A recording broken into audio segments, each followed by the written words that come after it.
ਰਾਘਵ ਚੱਡਾ ਨੇ ਕੇਂਦਰੀ ਵਿੱਤ ਮੰਤਰੀ ਨੂੰ ਵੀਡੀਓ ਸੰਦੇਸ਼ ਦੇ ਰਾਹੀਂ ਦਿੱਤਾ ਹੈ ਜਵਾਬ। ਕਿਹਾ ਕਿ ਤਕਨੀਕੀ ਗੱਲਾਂ ਦੇ ਵਿੱਚ ਉਲਝਾ ਕੇ ਮਿਡਲ ਕਲਾਸ ਲੋਕਾਂ ਨੂੰ ਕੀਤਾ ਜਾ ਰਿਹਾ ਹੈ ਗੁੰਮਰਾਹ।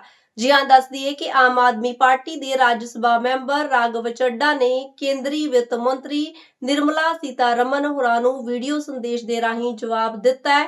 ਉਹਨਾਂ ਨੇ ਆਖਿਆ ਹੈ ਕਿ ਤਕਨੀਕੀ ਗੱਲਾਂ ਦੇ ਵਿੱਚ ਉਲਝਾ ਕੇ ਮਿਡਲ ਕਲਾਸ ਲੋਕਾਂ ਨੂੰ ਗੁੰਮਰਾਹ ਕੀਤਾ ਜਾ ਰਿਹਾ ਹੈ।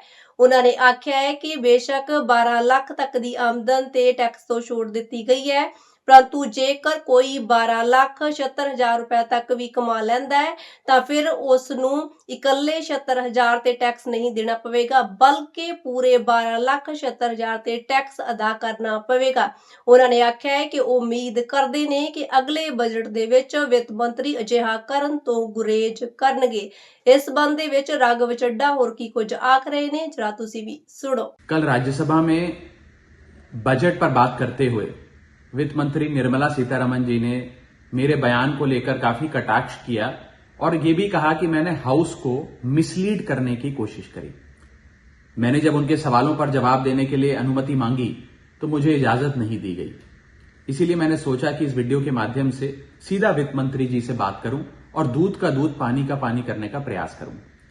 सबसे पहले तो मैंने अपने दिए गए भाषण में जो यूनियन बजट 2025-26 पर मैंने बात रखी उसमें कई मुद्दे उठाए थे, जैसे कि रेल यात्रियों से जुड़े संबंधी समस्याएं, जैसे कि मिडिल क्लास के फाइनेंशियल चैलेंजेस, जैसे कि डोनाल्ड ट्रंप एडमिनिस्ट्रेशन द्वारा लगाए जा रहे ड्यूटीज एंड टैरिफ्स और गिरते हुए रुपए की बात रखी।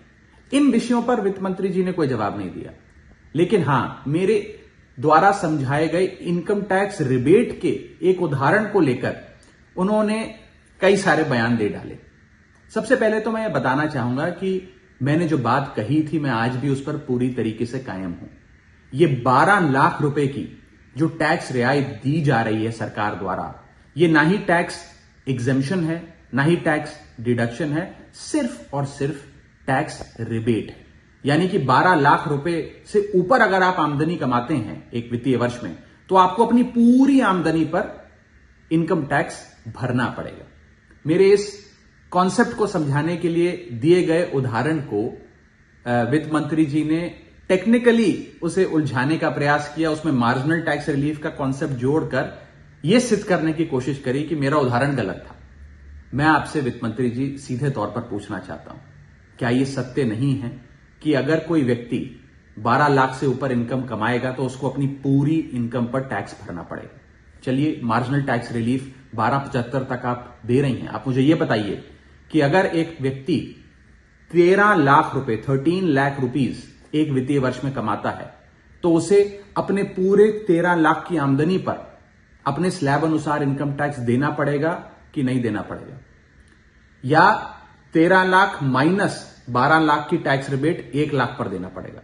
सही जवाब है कि उसे पूरे 13 के 13 पर इनकम टैक्स भरना पड़ेगा।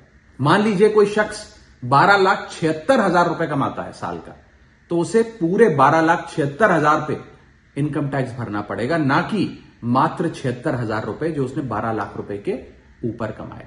ये टैक्स रिबेट का कॉन्सेप्ट समझाने के लिए मैंने एक उदाहरण दिया था और मैं आज भी उस पर कायम हूं कि 12 लाख रुपए से यदि 1 रुपया भी आप फालतू कमाते हैं तो आपको अपनी पूरी इनकम पर इनकम टैक्स देना पड़ेगा। उसको मेरे उस बयान को लेकर वित्त मंत्री जी ने मुझ पर काफी व्यक्तिगत हमले भी किए, मेरे बारे में व्यक्तिगत टिप्पणियां करी। मैं बस इतना ही कहना चाहता हूं कि मेरे मन में माननीय वित्त मंत्री जी के लिए बहुत आदर और सत्कार है। वो अनुभव में, ओहदे में, उम्र में मुझसे बहुत बड़ी हैं। मेरा बस इतना ही कहना है कि आगे से मुझे उम्मीद है कि वित्त मंत्री जी इस प्रकार के व्यक्तिगत बयानों से बचेंगी और सिंपल टैक्स कॉन्सेप्ट्स लाने के लिए जो उदाहरण दिए गए हैं उनको टेक्निकली तोड़ मरोड़ के जनता के सामने प्रस्तुत करने का प्रयास नहीं करेंगी।